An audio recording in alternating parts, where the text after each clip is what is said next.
भगवान है ना, वो इन शैतानों से कहीं बड़ा है। और जिसने भगवान ने डिसाइड करके रखा है कि ये तो जिंदा रहेगी, तो कोई मेरा कुछ बिगाड़ नहीं सकता।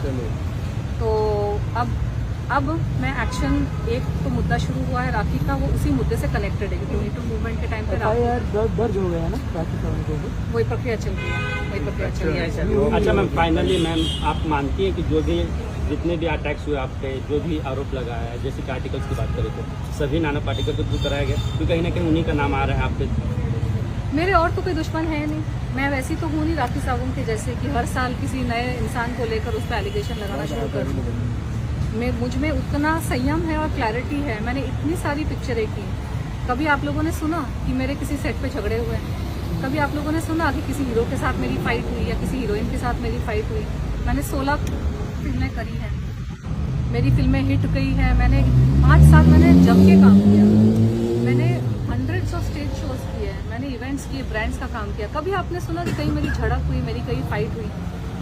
मुझे जहाँ पे जिससे साथ तकलीफ हुई, मैं तो उसी मुद्दे पे आज भी अड़ी हूँ। मैं हर रोज हर साल नए नए लोगों के ऊपर एलिगेशन तो लगाती नहीं हूँ। मैं ईमानदारी से काम करती हूँ चुपचाप। जिन लोगों ने मेरे साथ काम किया है, अच्छे से काम किया, आप उनको जाकर पूछो मेरी रेपुटेशन कितनी अच्छी है।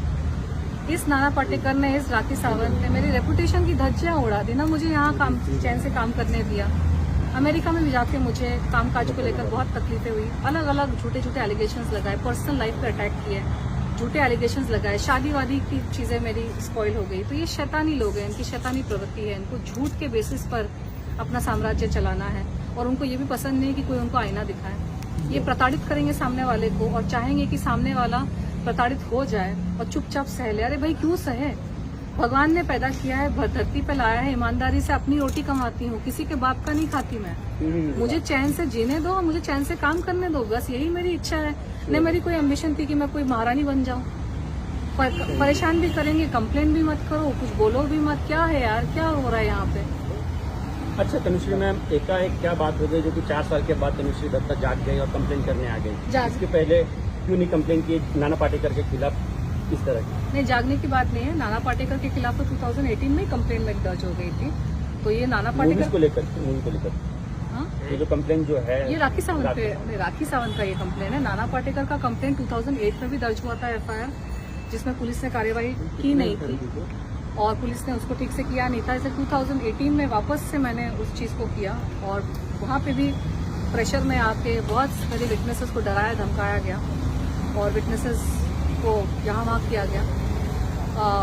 राखी सावंत का जो मामला था, 2018 में मेरी तबीयत बहुत बिगड़ चुकी थी मीटू मूवमेंट के टाइम पे, क्योंकि इतना मुझ पे एक साइकोलॉजिकल प्रेशर आ रहा था और मुझे यूएस वापस भी जाना था, क्योंकि यहाँ से तो लोगों ने परेशान किया, तो वहाँ पे मेरा काम वाम था, मुझे वापस जाना था।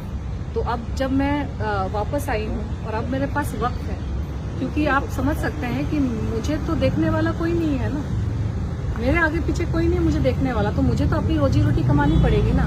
मैं यहाँ बैठी रहूँ, ये सब कोर्ट कचहरी के चक्कर करती रहूँ, मुझे काम यहाँ रहने नहीं दोगे, यहाँ जीने नहीं दोगे, यहाँ काम नहीं करने दोगे। भाई मैं जहाँ पे हूँ वहाँ पे तो मैं काम करूँ, कुछ करूँ, अपना जीवन का आगे बढ़ाने की कोशिश करूँ।